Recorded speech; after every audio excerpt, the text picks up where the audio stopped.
সমস্ত প্রশংসা গুণগান ও গুণকীর্তন সেই বিশ্ব নিয়ন্তা মহান প্রভুর, যিনি সাতখণ্ড আসমানকে বিনা স্তম্ভে দণ্ডায়মান করে রেখেছেন এবং বিশাল জমিনকে যিনি বিছানা স্বরূপ বিছিয়ে রেখেছেন।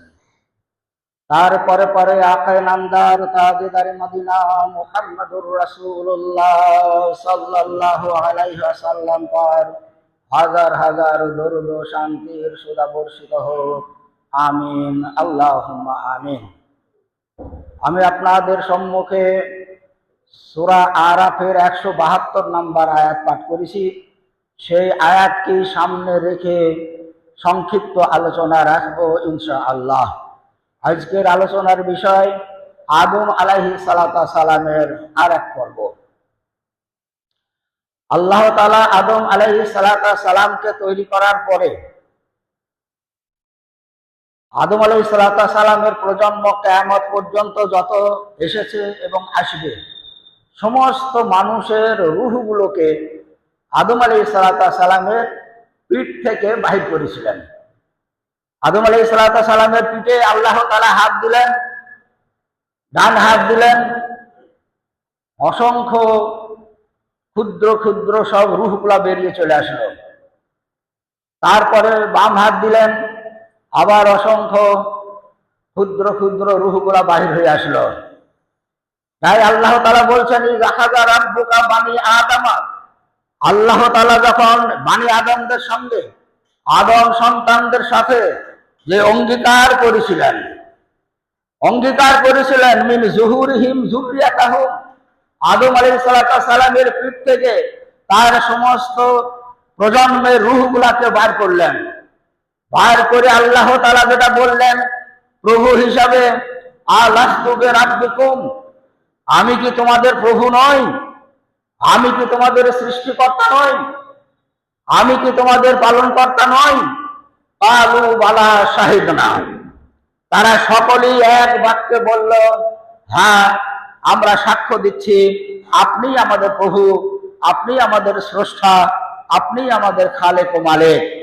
আল্লাহ তাআলা সঙ্গে সঙ্গে বললেন, আন তাকুলু ইয়াউমাল কিয়ামাতে ইন্না কুন্না মিন হাযা গাফিলিন, দেখো এই কথা যেন স্মরণে রেখো, কিয়ামতের দিনে যেন তোমরা এই কথা বলো না যে এই সব বিষয়গুলো তো আমরা জানতাম না, আপনি যে আমাদের স্রষ্টা, খালেক, মালিক, এ তো আমরা জানতাম না।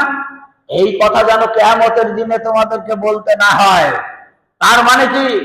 আল্লাহ তাআলা স্মরণ করিয়ে দিলেন, আজকের দিনে যেমন তোমরা স্বীকার করলে যে হ্যাঁ তুমি আমাদের স্রষ্টা, কিয়ামত পর্যন্ত যেন এটা মনে থাকে। অর্থাৎ এর মাঝখানে যে একটা পর্ব তোমাদের যাবে সেটা হলো দুনিয়া। এই দুনিয়াতে গিয়ে যেন তোমাদের মনে থাকে যে আল্লাহ তাআলাই আমাদের স্রষ্টা। তো আদম আলাইহিস সালামের পিঠ থেকে যে সমস্ত রূহগুলাকে বাদ করে স্বীকারোক্তি নিয়েছেন তার ভিতরে আমরাও ছিলাম। অর্থাৎ কিয়ামত পর্যন্ত যত মানুষ এসেছে এবং আসবে সমস্ত মানুষের রূহ সেদিন একসঙ্গে সেখানে বাহির হয়েছিল, বাহির করেছিলেন আল্লাহ তাআলা। তারপরে আমরা অঙ্গীকার করেছি, হ্যাঁ আল্লাহ তাআলাই আমাদের স্রষ্টা। যার জন্য বলা হয়, একটা হাদিসে আছে, সন্তান যখন জন্ম নেয় সে ইসলামী ফিতরাতের উপরে জন্ম নেয়। কেন ইসলামী ফিতরাতের উপরে জন্ম নেয়?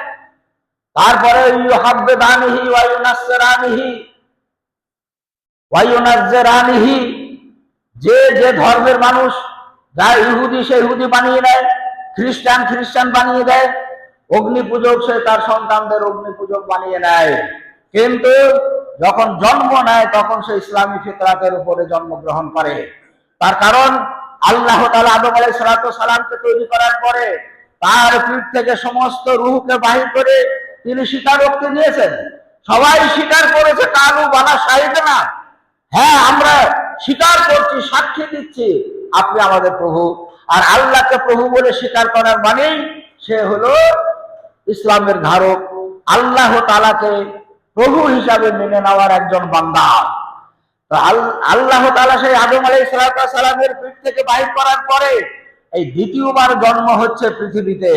এর মাঝখানে আর কোনো ঘটনা ঘটেনি। সেই জন্য বলা হয় আল্লাহকে স্বীকার করার পরে পৃথিবীতে যখন জন্ম নিচ্ছে সে আল্লাহ তাআলাকে স্বীকার করার পরে জন্ম নিচ্ছে। তাই বলা হয় ফিতরাতের উপরে, ইসলামী বিধানের উপরে সে জন্মগ্রহণ করলো। এইবার তার বাপ মা যে ধর্মের মানুষ সেই সন্তানদেরকে সেই ধর্মেই তারা সেই দিকে টেনে নিয়ে যায়। তো যাই হোক, হলো তার মানে আমরা সবাই একদিন স্বীকার করেছি আল্লাহর কাছে। আল্লাহ সেই দিনই সমস্ত রূহের কাছে স্মরণ করিয়ে দিয়েছেন, আন তাকুলু ইয়াউমাল কিয়ামাতে, কিয়ামতের দিনে যেন তোমরা এই কথা বলো না যে ওয়া কুননা মিন হাযা গাফিলিন, আমরা তো এই বিষয়গুলো জানতাম না।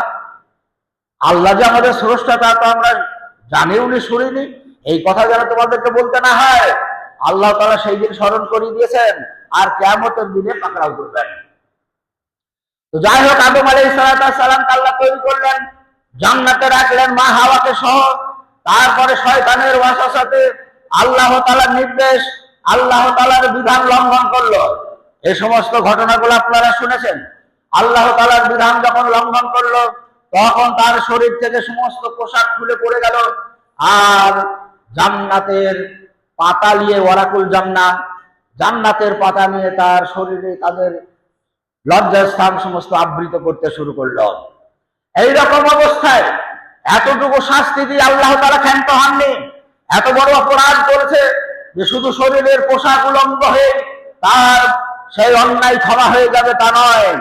আল্লাহ তাআলা বললেন, শোনো, ওয়াকুল নাহাবিতু মিনহা জামিআন, তোমরা সকলেই এখান থেকে দূর হয়ে যাও, জান্নাত থেকে বাহির হয়ে যাও, এখানে তোমাদের জায়গা হবে না। এখানে আল্লাহ তাআলা জামিআন বললেন মানে তোমরা সকলেই। সকলেই বলতে মানুষ তো দুটো, তখন তার মানুষ নাই। আদম আলাইহিস সালাম আর তার মা, আমাদের মা হাওয়া, এই দুটো মানুষ এক অপরাধে দুইজনাই অপরাধী। তাই আল্লাহ তাআলা বললেন, কুল নাহাবিতু মিনহা জামিআন, তোমরা সকলেই এই জান্নাত থেকে চলে যাও। ওয়া ইম্মা ইয়াতি আন্নাম মিনকুম ওয়া কুল নাহাবিতু মিনহা জামিআন ফা ইম্মা ইয়াতি আন্নাকুম মিন্নি হুদান ফামান তাবিআ হুদায়া ফালা খাউফুন আলাইহিম ওয়ালা হুম ইয়াহজানুন। কিন্তু শুনে রাখো, তোমাদের দুনিয়ায় যাওয়ার পরে আমি তোমাদেরকে এমনি ছেড়ে দেব না। তোমাদের কাছে আমার হিদায়াত যাবে, তোমাদের কাছে আমার বার্তা যাবে, তোমাদের কাছে আমার রাসূল যাবে, তোমাদের কাছে আমার নবী যাবে, তোমাদের কাছে আমার আকাশের আসমানি কিতাব যাবে। আমান তাবে হুদায়া, যে সমস্ত ব্যক্তিরা সেই হিদায়াতকে অনুসরণ করবে, যে সমস্ত ব্যক্তিরা সেই হিদায়াতকে কবুল করবে, যে সমস্ত ব্যক্তি সেই হিদায়াত গ্রহণ করবে, যারা, তাদের কোনো ভয় নেই, তাদের কোনো চিন্তা নেই। তারা দুনিয়ায় যাবে, আখিরাতে উঠবে, তাদের হিসাব সহজ হয়ে যাবে, হিসাব ইয়াসিরা হয়ে যাবে। অর্থাৎ আমি যে বার্তা, আমি যে হিদায়াত দুনিয়ায় তোমাদের কাছে পাঠাবো, সেটা তোমাদেরকে গ্রহণ করতে হবে বাঁচার জন্য, জাহান্নাম থেকে নাজাত পাওয়ার জন্য।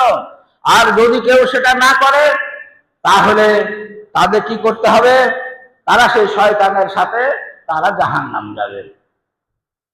এইভাবে করে আল্লাহ তাআলা আদম আলাইহিস সালাম এবং মা হাওয়াকে দুনিয়াতে পাঠিয়ে দিলেন। কিভাবে পাঠালেন তার বর্ণনা নাই। ফেলে দিলেন না চলে আসলেন? যাই হোক, তারা দুইজন চলে আসলো। জান্নাতে দীর্ঘদিন বসবাস করেছে একসঙ্গে, কিন্তু দুনিয়ার বুকে যখন তারা নামলো, দুনিয়াতে আদম আলাইহিস সালাম নামলেন যে জায়গাটা, সেটা হলো বর্তমান শ্রীলঙ্কার অধীনে শরণ দ্বীপ, আদম চূড়াও বলা হয় সেই পাহাড়টাকে। সেই ৭,৪০০ ফুট উঁচু সেই পাহাড়ের মাথায় আদম আলাইহিস সালামকে নামিয়ে দেওয়া হলো। সেই পাহাড়ের মাথায় একটা পায়ের দাগ আছে, আদম আলাইহিস সালামের পায়ের দাগ বলা হয়। যে পায়ের দাগটার মাপ বলা হচ্ছে ৭৬ ইঞ্চি লম্বা আর ৩০ ইঞ্চি চওড়া একটা পায়ের দাগ। সেটাকেই বলা হয় আদম আলাইহিস সালামের পায়ের দাগ। তো আদম আলাইহিস সালাম শ্রীলঙ্কার সেই পাহাড়ের মাথায় নামলেন। তখন তো শ্রীলঙ্কা ছিল না, সারা দুনিয়া একটাই, কোনো দেশ নাই, কোনো মানুষ নেই, কোনো কিছুই নেই। এখানে নামলেন, নেমে দেখছেন মা হাওয়া নাই। এতদিন যাকে নিয়ে দুনিয়াতে জান্নাতে বসবাস করেছেন সেই মা হাওয়া তার কাছে নাই। আর মা হাওয়াকে নামিয়ে দেওয়া হলো জেদ্দাতে, মক্কার বিমান ঘাঁটি যেখানে, সেই জেদ্দাতে নামিয়ে দেওয়া হলো। সেখানে তিনিও নেমে দেখছেন আদম আলাইহিস সালাম কাছে নাই। কোথায় গেলেন? দুইজন দুই জায়গায়।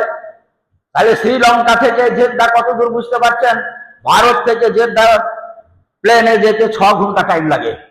তাহলে এতটা দূরে দূরত্ব দুইজনের। শ্রীলঙ্কা মানে ভারতেরই একটা অংশ, এক বর্তমানে আলাদা দেশ হয়েছে। তো সেই শ্রীলঙ্কা আর জেদ্দায় দুইজন। এখন সব থেকে বড় তাদের কষ্টের বিষয় হলো, হতাশার বিষয় হলো, চিন্তা টেনশন, সেটা হলো আমার সঙ্গী কোথায়, আমার সঙ্গী কোথায়। এখন তারা সঙ্গী খুঁজতে লাগলো। দুনিয়াতে তো আল্লাহ তাআলা দুইজনকে পাঠিয়েছেন, কিন্তু আদম আলাইহিস সালাম ভাবছেন মা হাওয়া কোথায় আছে, মা হাওয়া ভাবছেন আদম কোথায় আছে। এই একে অপরের সন্ধানে খুঁজতে খুঁজতে শেষ পর্যন্ত যেটা বলা হচ্ছে যে তাদের সাক্ষাৎ হলো মক্কা থেকে 21 কিলোমিটার দূরে আরাফার ময়দান।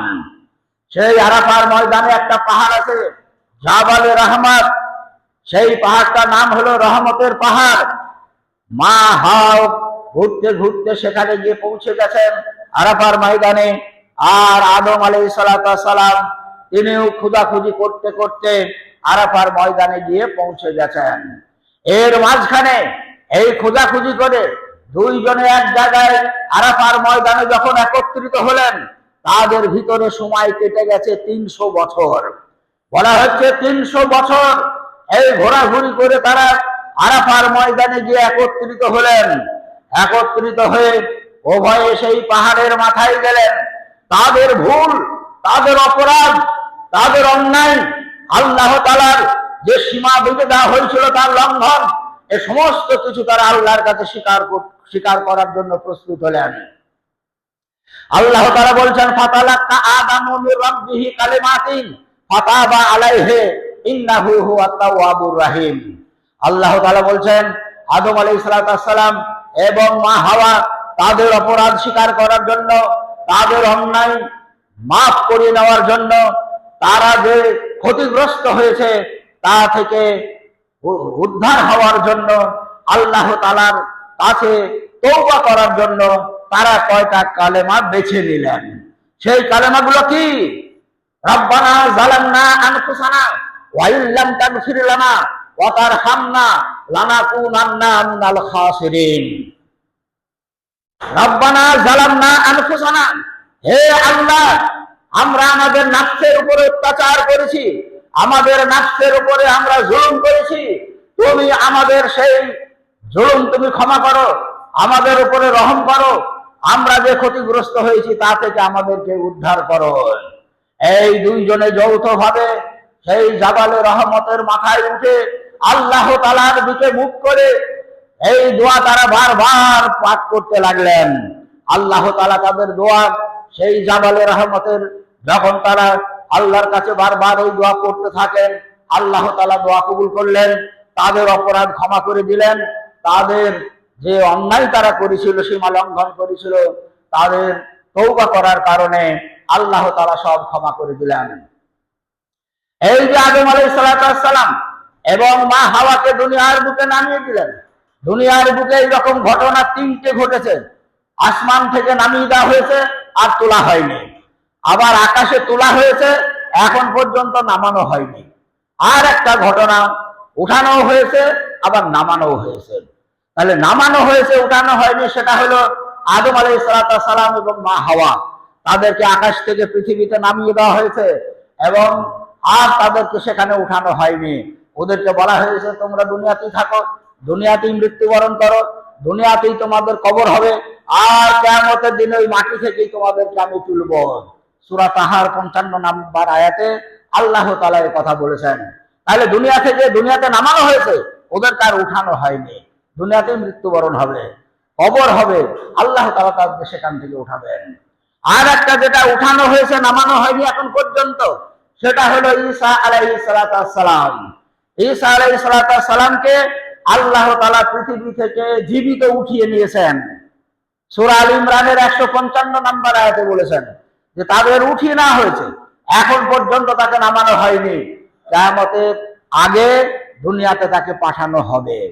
আর যেটা উঠানো হয়েছে এবং নামানো হয়েছে সেটা হলো আমাদের শেষ রাসূল। মিরাজের ব্যাপার, বুরাকের সাহায্যে তাকে তুলে নেওয়া হয়েছে, জান্নাত জাহান্নাম ভ্রমণ করানো হয়েছে, তারপরে আবার দুনিয়াতে তাকে ফেরত পাঠানো হয়েছে। আল্লাহ তাআলার পক্ষ থেকে এই আসমান এবং দুনিয়াতে মানুষের যাতায়াতের এই তিনটি ঘটনা ঘটেছে। তো যাই হোক, আল্লাহ তাআলা শেষ রাসূলকে ফিরিয়ে দিয়েছেন, আদম আলাইহিস সালামকে পাঠিয়েছেন দুনিয়ার বুকে। আদম আলাইহিস সালাম দুনিয়াতে এসে বসবাসের জন্য তার কোনো বাড়ি ছিল না, তার কোনো বাড়ি ছিল না। পাহাড়ের গুহায় বাস করত, মক্কার পাহাড়ের গুহায় বাস করেছে। আর তার বয়স ছিল 1000 বছর। এই 1000 বছর একই গুহায় থেকেছে তা নয়, বিভিন্ন সময়তে বিভিন্ন পাহাড়ের গুহায় জীবন যাপন করেছেন। এই 1000 বছর কখন কোথায় থেকেছেন তার কোনো স্পষ্ট কোনো বক্তব্য আল্লাহ তাআলার নেই, কিন্তু মুফাসসিররা বিভিন্ন ভাবে বিভিন্ন রকম বলেছেন। তার মধ্যে একটা বলা যায়, আল্লাহ তাআলা বলছেন সূরা মায়েদার 27 নম্বর আয়াতে, ওয়াতলু আলাইহিম নাবা ইবনাই আদামা বিল হক। হে নবী, তুমি দুনিয়ার মানুষকে একটা সত্য ঘটনা বলে দাও, যেটা ইব্রাহিম আদম আলাইহিস সালামের 2 জন পুত্রের মাধ্যমে যে ঘটনা ঘটে গিয়েছিল। ইজা কাররাবা কুরবানান লাম ইয়াতাকাব্বাল মিন আহাদিহিমা ওয়া লাম ইয়াতাকাব্বাল মিনাল আখার।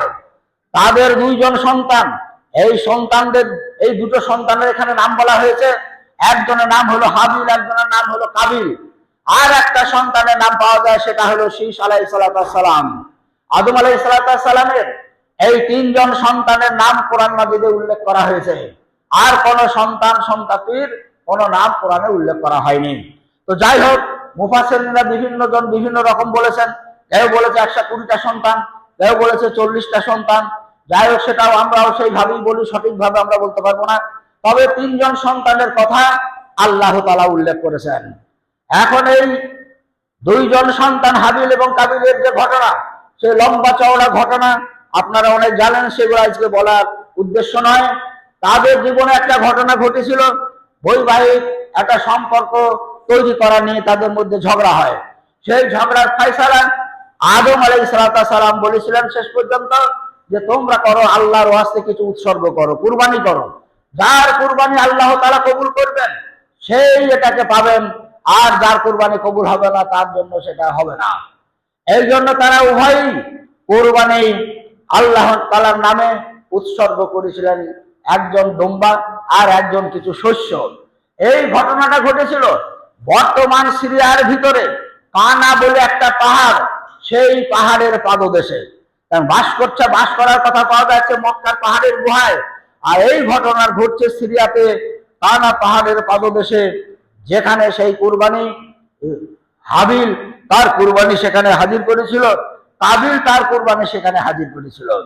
দেখা গেল সেই যুগের কবুল হওয়ার তো প্রথম সিস্টেম, যার কুরবানি কবুল হবে আল্লাহ তাআলা একটা আগুন, গায়েবী আগুন এসে তার সেই কুরবানির বস্তুটাকে জ্বালিয়ে দেবে, আর যার কবুল হবে না তার সেটা সেখানেই পড়ে থাকবে। তো শেষ পর্যন্ত দেখা গেল হাবিলের কুরবানি কবুল হলো আর কাবিলের কুরবানি কবুল হয়নি। তা নিয়ে তাদের মতদ্বন্দ্ব হলো। শেষ পর্যন্ত হাবিলকে কাবিল খুন করলো। এই পৃথিবীর প্রথম খুন এবং মৃত্যু। তার আগে কেউ মৃত্যুবরণ করেনি, কেউ খুনও হয়নি। তো কাবিল হাবিলকে খুন করলো। এই খুনের প্রথম খুন, কিয়ামত পর্যন্ত যত খুন হবে সমস্ত খুনের পাপের শেয়ার কাবিলের কাছে একটা পৌঁছাবে। তো আদম আলাইহিস সালামের এই 3 জন সন্তানের কথা কোরআন মাজিদে বলা হয়েছে। এবার জীবিকা হিসাবে তাদের কুরবানি উৎসর্গ করার দিক থেকে বলা যায় যে ইব্রাহিম হাবিল সে তার পশুপালন করত, আর কাবিল চাষবাস করত, যার জন্য তার চাষের ফসল এনে হাজির করেছিল। আর ও পশুপালন করত, তার একটা পশু সেখানে উৎসর্গ করেছিল। তাহলে বাড়িঘর না থাকলেও পাহাড়ের গুহায় তারা বসবাস করত, কিন্তু তখন থেকে চাষবাস এবং পশুপালন এগুলা শুরু হয়েছিল। জিবরাইল আলাইহিস সালাম ওদের দুনিয়ার বুকে আসার পরে বিভিন্ন ফসলের বীজ এবং পশুর একটা করে 2টো করে নমুনা দুনিয়ার বুকে তাদেরকে দিয়েছিলেন। সেইভাবেই তাদের সেইভাবে জীবিকা নির্বাহ হতে থাকলো। তার পরবর্তীতে ওই সন্তানদের আর পরবর্তীতে কি হলো, তাদের সন্তানদের কি হলো, এগুলো লম্বা চওড়া ইতিহাস, কোরআন মাজিদে এগুলো বিশেষ আলোচনা হয়নি। যাই হোক, পরবর্তীতে সুযোগ হলে ইতিহাস হলেও সেগুলো সংক্ষেপে সংক্ষেপে আলোচনা হবে। তো আদম আলাইহিস সালাম এবং মা হাওয়া দুনিয়ার বুকে এসে সদা সর্বদাই যেমন তারা একে অপরকে সন্ধান করেছে, আল্লাহকে সামনে রেখে, আল্লাহকে হাজির নাজির রেখে, তারপরে আল্লাহ তাআলার ইবাদত বন্দেগীতে তারা মত্ত হয়েছে। তাদের যখন দোয়া কবুল হলো জাবালে রাহমাতে, তাদের উপরে আল্লাহ রহম করলেন। তাদের উপরে সেই রহম করার জন্যই ওই পাহাড়টার নাম হলো রহমতের পাহাড়। পাহাড়টা ছোট, ইব্রাহিম আরাফার ময়দানের মাঝখানে পাহাড়টা ছোট, কিন্তু মর্যাদার দিক থেকে খুব বড়। আল্লাহ তাআলা আদম আলাইহিস সালাম এবং মা হাওয়ার দোয়াকে ওখানে কবুল করেছিলেন, তাদের যত অপরাধ ক্ষমা করে দিয়েছিলেন এবং দুনিয়াতে বসবাস করার জন্য সুযোগ করে দিয়েছিলেন। তারা বাকি জীবন আল্লাহ তাআলার ইবাদত বন্দেগী করে কাটিয়েছিলেন। আদম আলাইহিস সালামের পরে তার সন্তান শীস আলাইহিস সালামকে নবুয়তের দায়িত্ব দেওয়া হয়েছিল। এই জন্যই শীস আলাইহিস সালামের নামটা এসেছে। তো যাই হোক, আদম আলাইহিস সালামের এই সমস্ত ঘটনাগুলো আল্লাহ তাআলা কোরআনে বর্ণনা করেছে বলেই আমরা জানতে পেরেছি। তার যে অপরাধ, সেই অপরাধ তার প্রজন্মের যেন না হয়, তার সন্তানাদি যেন না করে। যদি করে, তার যে গতি হয়েছিল, তার যে অসুবিধায় আল্লাহ তাআলা ফেলেছিলেন, তার প্রজন্মকেও সেই রকম অপরাধ করলে আল্লাহ তাআলা তাদেরও একই রকম ভাবে শাস্তি দেবেন। এই শাস্তি ভয় দেখানোর জন্য এবং শাস্তির বার্তা দেওয়ার জন্য আল্লাহ তাআলা আদম আলাইহিস সালাম এবং মা হাওয়ার ঘটনাগুলো আমাদের শেষ নবীর উপরে অবতীর্ণ করে এই শেষ নবীর উম্মতকে এগুলো বলেছেন, তারা যেন তাদের মতো আল্লাহ তাআলার নির্দেশ, আল্লাহ তাআলার বিধান, আল্লাহ তাআলার দেওয়া শরীয়ত তারা যেন লঙ্ঘন না করে। আল্লাহ তাআলা যে বলেছেন আমি হিদায়াত পাঠাবো, সেটা তোমরা অনুসরণ করে চললে তোমাদের কোনো ভয় নেই। তাই আল্লাহ তাআলা যুগে যুগে মানুষকে হিদায়াত করার জন্য, পথ দেখানোর জন্য নবী এবং রাসূল পাঠিয়েছেন। আমাদেরকে হিদায়াতের জন্য শেষ রাসূলকে পাঠিয়েছেন। শেষ রাসূলের যে বিধান, শেষ রাসূলের যে সংবিধান, সেগুলো আমাদেরকে মেনে চলতে হবে। তাহলেই আল্লাহ তাআলা বলেছেন তোমাদের কোনো ভয় নেই, তোমাদের কোনো চিন্তা নেই, তোমরা আখিরাতে নাজাত পেয়ে যাবে। তো আল্লাহ তাআলা আমাদেরকে তৌফিক দান করুক, যেন আমরা আল্লাহ তাআলার দেওয়া বিধান, আল্লাহ তাআলার প্রেরিত রাসূলের শরীয়ত, এগুলোকে যেন আমরা পালন করে চলতে পারি। ওয়া মা তাওফীকি ইল্লা বিল্লাহ।